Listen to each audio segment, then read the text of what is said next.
Welcome to the Michigan Man Podcast on Wolverine Sports Radio, a member of the V Sporto Network, and in partnership with SB Nation's Maize and Brew, for Wolverine fans from coast to coast. Go Blue and welcome to the show. I'm your host, Mike Fitzpatrick. With us on today's program will be one of the outstanding young writers on the Wolverine ON3, Anthony Broome. Well, March Madness is in full swing, and the Michigan athletic scene has a lot to watch this week. While we're disappointed on how the regular season ended for Juwan Howard and his team, they are still playing this month in the NIT. The extra practice and game experience could pay dividends next year, we hope. Coach Kim Barnes-Arico and the ladies are in the big dance again. They take on red-hot UNLV in first-round action Friday. Hockey travels to Minnesota this weekend to take on the number one seeded Gophers. They'll be in the NCAA tourney regardless of the outcome. Winning would no doubt, though, help their seeding in the upcoming NCAA tournament. Football is just past the midway point of spring practice. We don't hear much about the happenings on the practice field in March, but that's okay. In 2 weeks, we get the spring game, and that will be our last glimpse of Michigan football until we tee it up for real in September. Recruiting is also on fire this month. In the coming weeks, we could see some big-time players deciding they are headed to play in the Big House. We'll have plenty of time to discuss that and other football news in the coming weeks. My guest today says Michigan looked like they wanted to be in the NIT on Tuesday in a really entertaining win over a game Toledo team. He thinks playing in March is better than the alternative, which is sitting at home. And it's a sign the culture of the program is in good shape. With me to discuss that and more is Anthony Broome from the Wolverine ON3. So stay with us.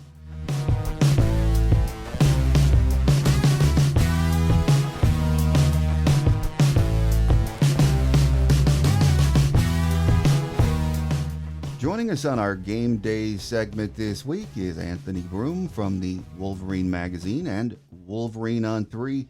Anthony, as we discussed before we started taping, it's been a while, but it is great to have you back on the show. I appreciate being thought of. It's good to be back, and there's never a shortage of things to talk about, no matter which iteration of this Michigan media life that you've lived in. So always down for the chat. Well, there is an awful lot, as you mentioned, to talk about right now in the Michigan athletic scene. I guess first and foremost is basketball, men's basketball. So let's start with that. Michigan beat Toledo on Tuesday night at Chrysler.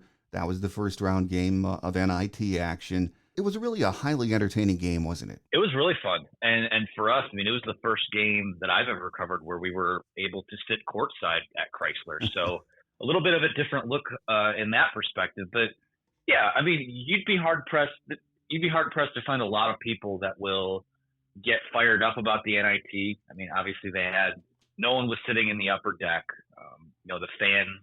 It's just not an event that fans are going to show out for. There are actually quite a bit of Toledo fans that were there. But, once you put the stakes to the side and once that ball gets tipped, it's a basketball game and you're there to watch a basketball game. And I thought it was very entertaining. I thought that Toledo came out early on and played well. I thought there was a fun tempo to the game.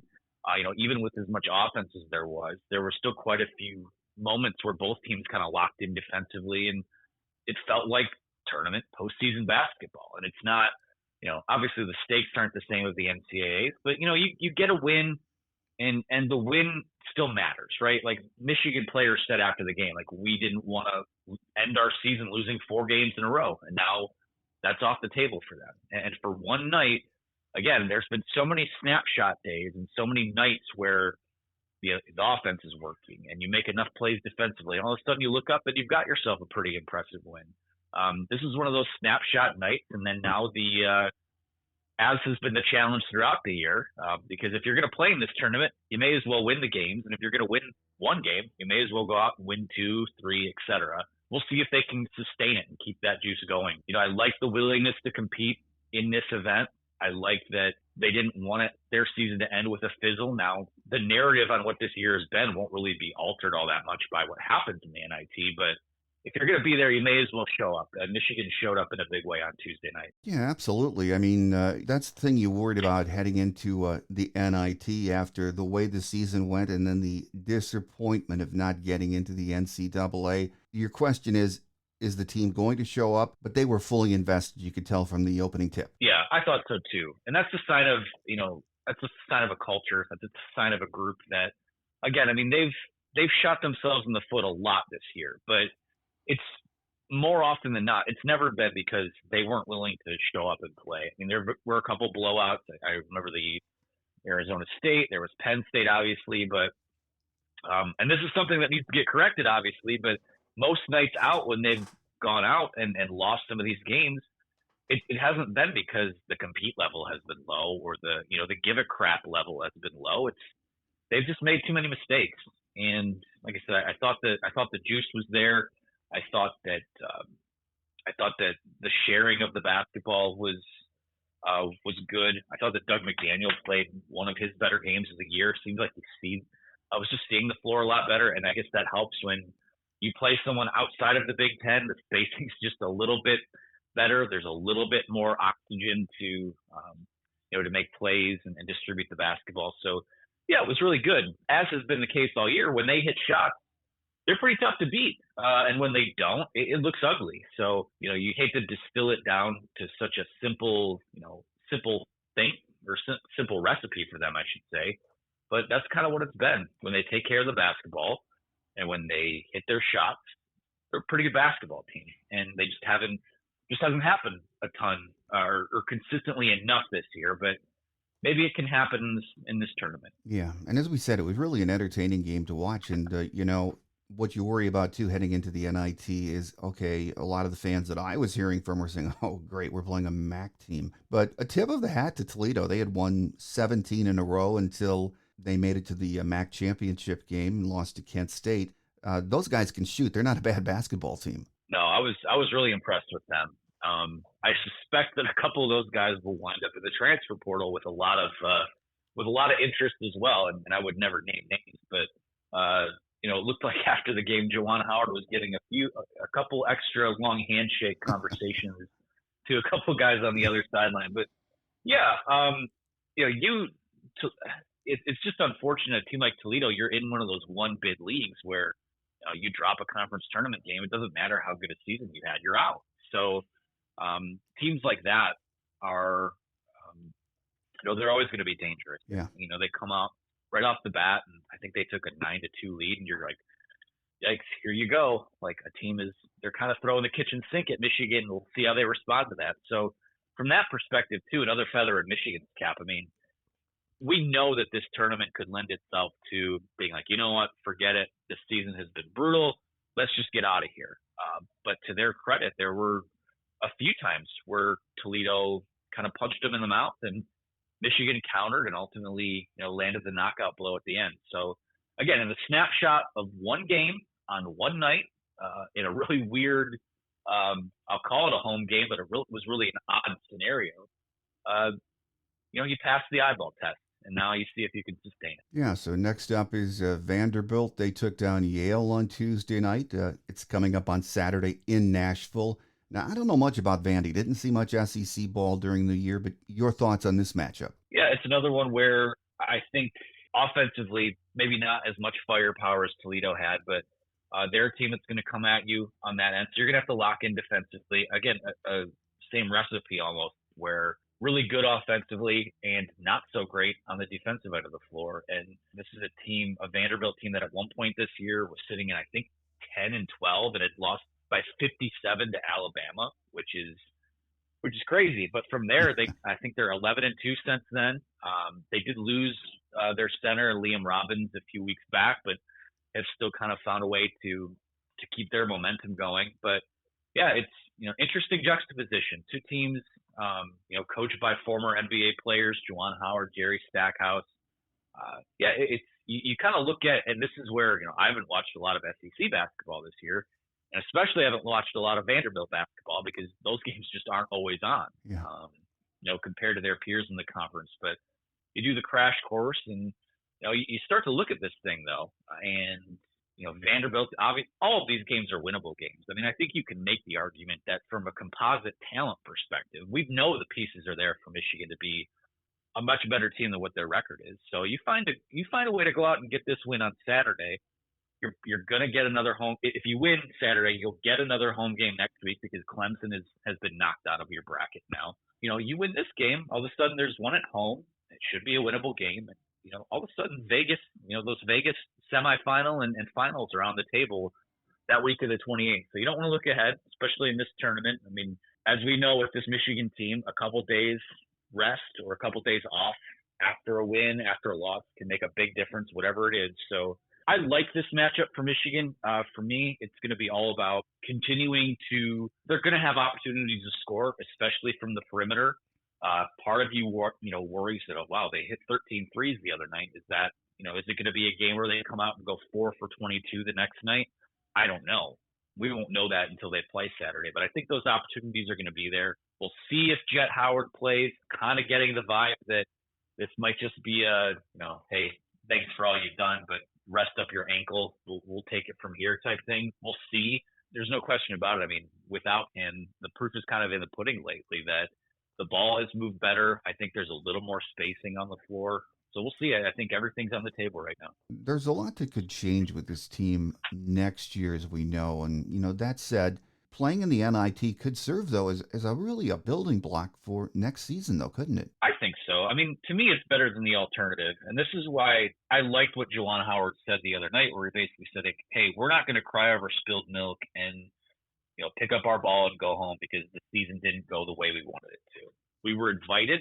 We're not going to sit here and act like that's beneath us, which I think was a bit of a veiled shot at North Carolina. But, yeah, I mean, let's just say that you get both Kobe Buffkin and you get Kobe Buffkin back. Doug McDaniel is back next year. So all of a sudden it's postseason basketball. It's still games on a quick turnaround. They're quick scouts. There's travel involved.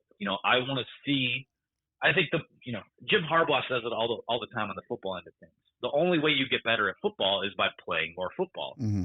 Same deal with basketball. I think that this could be beneficial, probably most for Doug McDaniel. We saw Yusef Hayat got some run, the other extended run, probably the most playing time he's had this season. I'd have to go back and look, but good for those guys too. So yeah, I think that it can be beneficial. It's better than just sitting around at home and sulking. And that's the biggest thing to me is keep competing. You put yourself in this spot, and now you can take out some frustration and blow through a tournament if you see fit.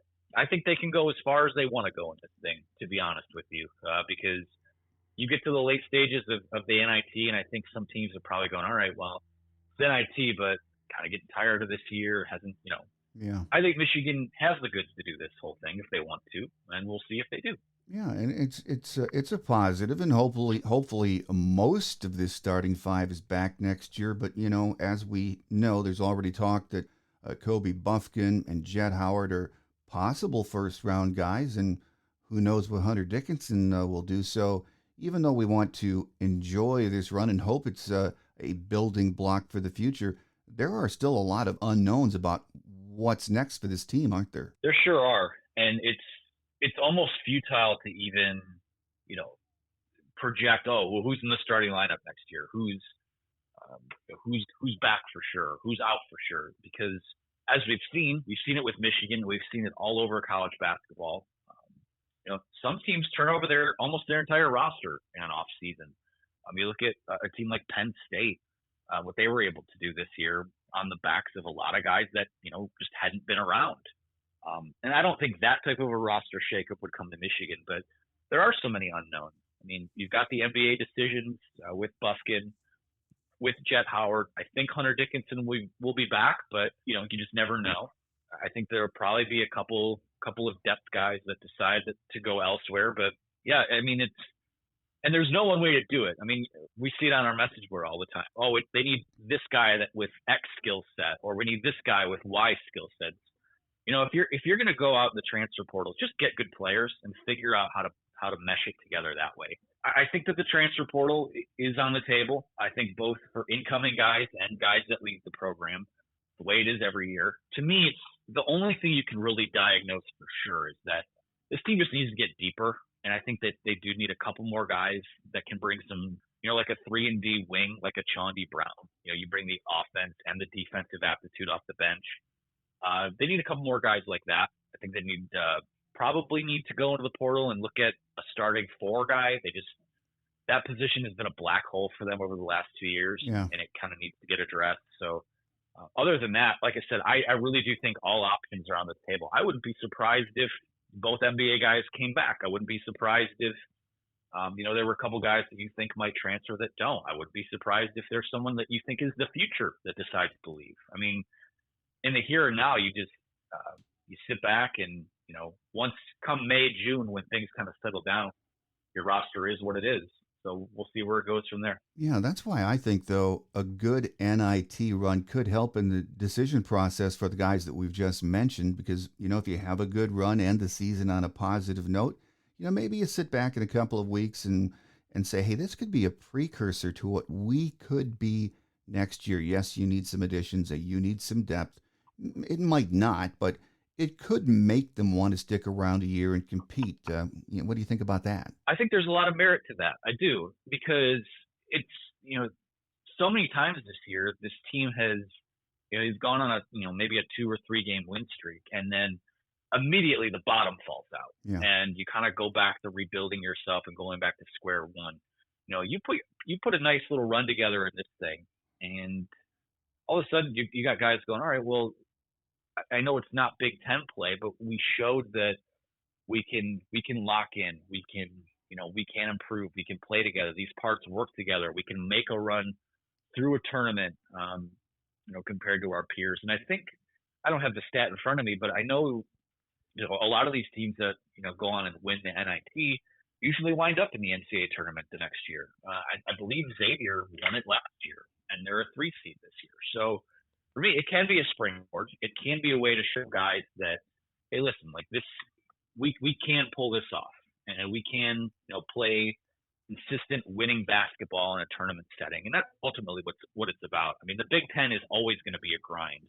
To find yourself through tournament basketball, I think is why I wanted them to play in this thing, because there are just so many young guys that need that experience. You look at the NCAA tournament field this year.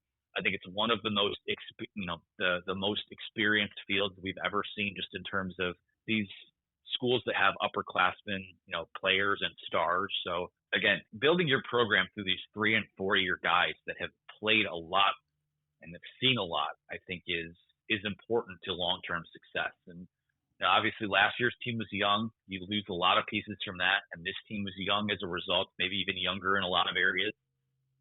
You learn through that, and you grow through that, and anything you can do to spin some sort of momentum into the off season, because there are a lot of tough conversations to be had. A lot of people need to look themselves in the mirror, probably going on up to Juwan Howard, who, outside of the Sweet 16 last year, this year was kind of a continuation of a lot of the issues they had in trying to, fix themselves last year too. So a long off season of introspection is on the way. But I think it can take on a different tone if you find a way to put something good together over these next couple of weeks. No, I agree with that, because, after the last 3 games of the season and how frustrating they were to watch, we saw a lot of fans, on the message boards. You saw it over there at On3, taking shots at Juwan, saying things like, hey, he's on the hot seat, or next year's a make or break year. Do you feel that's a little bit over the top, that kind of sentiment? Yeah, it's tough to say, because it depends on what it looks like. I mean, last year you get into the NCAA tournament with 17 wins. This year you miss the NCAA tournament with 17 wins. So to me, the conversation is what does it look like? Does this team, have you fixed some of these errors with the biggest problem with this team throughout the year is that they just haven't played very good fundamental basketball, and that's boxing out. It's getting rebounds on the offensive and defensive end, locking in on defense, taking care of the basketball. It's just been kind of sloppy. So yeah, I mean, I think that we're kind of at a crossroads here. Which direction is it going to go? I don't necessarily know that I see them flipping a switch and all of a sudden they're back to their 2021 form, where they're a 1 seed and making a push for a Final Four. I don't know that I see that in the immediate future. again, it's just so hard to say which direction it's going. So I really do think, to your point about this being positive momentum, they need that right now. I think that Rutgers game in the Big Ten tournament was, let's just call it what it was. It was a joke. I mean, I've never seen a team struggle to score as badly as they did. One basket in the first 19 minutes of a half. I don't think I've ever seen that. Yeah. So for me, I mean, if you would have followed that up with a dud against Toledo, all of a sudden, I mean, it's just, we say that the NIT doesn't change the outlook that much, but if that's how it ended, then you're kind of sitting here wondering, what are we doing here? So yeah, I do think that next year, I don't know if I could say make or break, but I think you're going to know where this is headed pretty early on next year. I know that it's, it speaks to how good Michigan has been. It's so tough to stay good year in and year out, but a lot of the habits I saw this year is not, it's not sustainable, and it will get worse if those type of things continue. So it's a tough question, but yeah, next year is absolutely, it's massive for them. Like coming out of the pandemic season for football. Oh, absolutely. But, the good thing is they're playing in March, and another opportunity coming up this Saturday against Vanderbilt. And while the men aren't the only Michigan basketball team playing in March either, Anthony, Kim Barnes-Arico and her team are in the big dance again. And, man, they're playing a scorching hot UNLV team on Friday, aren't they? They are. Kim Barnes-Arico, talk about someone who, it's kind of like this John Beilein-esque way that she's transformed that program to where, all of a sudden, Michigan gets into they get into the tournament this year, maybe at a lower speed than people were expecting to. And that's a disappointing year. Whereas, in years past, you're just looking to get in and have something to watch, but I think that what the women in that program have done has been amazing. I think that coming off of losing a player like Naz Hillman, and rebounding and still finding a way to keep yourself in the conversation. They've had some pretty rough injuries. You hope that like Layla Falia is able to feel healthy and play healthy in this tournament coming up. But yeah, I mean, Kim Barnes-Arico is, in terms of pure squeeze every single drop out of the program, head coaches at Michigan right now, probably about as good as it gets. So the men didn't make the tournament, and that's disappointing, but I think there also should be some more attention paid to just how impressive a run this has been for her and those girls in getting back there as well. So sustained success is super impressive for them. I think from the basketball program in general, I think is in a pretty healthy spot for both the men and women. Obviously, the men have a little more work to do, but Kim Barnes-Arico deserves her flowers, and I hope that they're able to put something together here, go on another run. Oh, absolutely. You're right. She does not get the credit she deserves and has built an outstanding program. So check them out tomorrow night against UNLV. And a lot going on, as we said at the top of the show this time of the year. And let's not forget about hockey. One of the youngest teams in D1, but man, are they loaded with talent. And they're going to face off up in Minnesota on Friday night against the Golden Gophers. And that should be a fun game to watch, Anthony. Yeah, anytime those two teams get together, it's pretty much college hockey at its best. And from a Michigan perspective, I know they have this national title drought, and it's too early. I think that can be something that's on the table for them this year. It just feels like they're kind of overdue. Compared to the other sports in that, or at the University of Michigan right now, they're the one where they recruit, I think, almost you could say by far the best of any of the teams relative to their sport. So it feels like a matter of time, and why not this team? Adam Fantilli has been amazing to watch. Brandon Naurato has done an amazing job as well. Probably need to remove that interim tag. I don't know what the holdup with that is. I think to me, it's pretty clear he's the guy for the job. It's a good, solid, loaded weekend for Michigan athletics, which this time of the year with what's on the line and the men's tournament, the women's tournament, and then this NCAA hockey tournament that's coming up. Can't really ask for much more than that. A lot for Michigan fans to take in this weekend, but it's going to be fun. Final question before we let you get away, Anthony, and let's wrap it up with a football question, which we haven't touched on so far.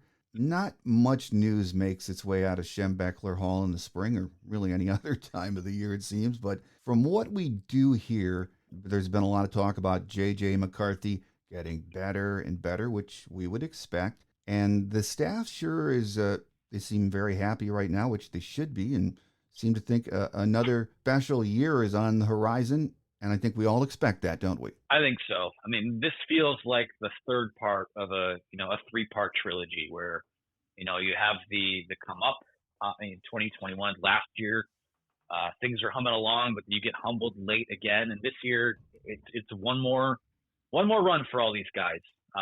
Like your Blake Corums, your Zach Zinters, your Trevor Keegans, JJ McCarthy. I think from what we've heard, because you're right, it has been tight-lipped. There's a reason it earned the name Fort Schembechler so many years ago. I mean, you just don't get anything out of there. But JJ has put on some good weight. He's had a really good camp from what we've heard. People forget last year, he injures his shoulder, doesn't throw for a couple months, while he's in competition with Caden McNamara, and still finds a way to get back in that training camp and work himself into the mix and ultimately take that job with limited reps. Now for him, we know how special he is from a tools perspective. And now you get that whole off season as the team's unquestioned quarterback. You make those physical strides, you make those mechanical strides as well. Listen, I mean, Michigan's not going to turn into the air raid all of a sudden because it has a talented quarterback. But, you look to the second half of that TCU game where you kind of saw what life with just unleashing him and having him go crazy on the field could look like. And, it's tantalizing. There's a lot of things you can do with him. So for me, I think he's by far the biggest key.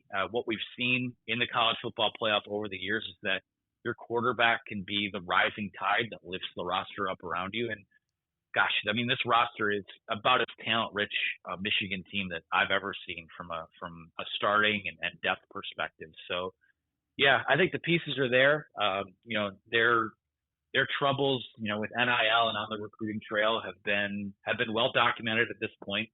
That's something that will probably catch up with them a little bit down the road, but I don't see it happening with them this year. I think this team is going to be on the warpath again, and it's going to be a lot of fun to watch. Yeah, and the season will be here before we know it, but we, of course, have the spring game coming up, a lot of big recruiting news, so a lot of football to talk about in the coming weeks. But right now, before we let you get away, Anthony, always like to know what's going on over there at the Wolverine magazine for folks that aren't subscribers, and to the Wolverine On3. Any deals going on right now? Yeah, right now, our biggest deal, it would be $29.99, gets you unlimited access through August 31st, 2023. So right up to the start of the season. And I'm not good at math, but I know that they tell me, the powers that be tell me that's a deal. It's a much better deal than what we would usually run. So if you're interested, take advantage of that. Other than that, obviously have kind of expanded the media footprint. We're on YouTube more. We're on all the podcast feeds wherever people consume their content. So yeah, a lot going on. We've got a loaded staff. I mean, Chris Ballas, Clayton Safety, EJ Harbaugh, and Jack Libby, those guys are all content machines, and I just kind of fill in the gaps where I can. No, you do a great job. Thank you so much. I'm lucky to be there. I think our staff does extremely quality work, and hope that you'll come check us out and be a part of it. Absolutely. Well, I'm a subscriber, so you don't have to convince me. You have been for a long time. But yes, for all of our Michigan listeners out there, come on, check it out. You will love it. It's not only is the magazine, I've always called it our Michigan Bible, but now Wolverine On3 every day with so much great content. Check it out, folks. Here with us today on the show has been Anthony Broome from the Wolverine magazine and the Wolverine On3. Anthony, it's been great to reconnect with you, and we look forward to that next visit. Of course, anytime.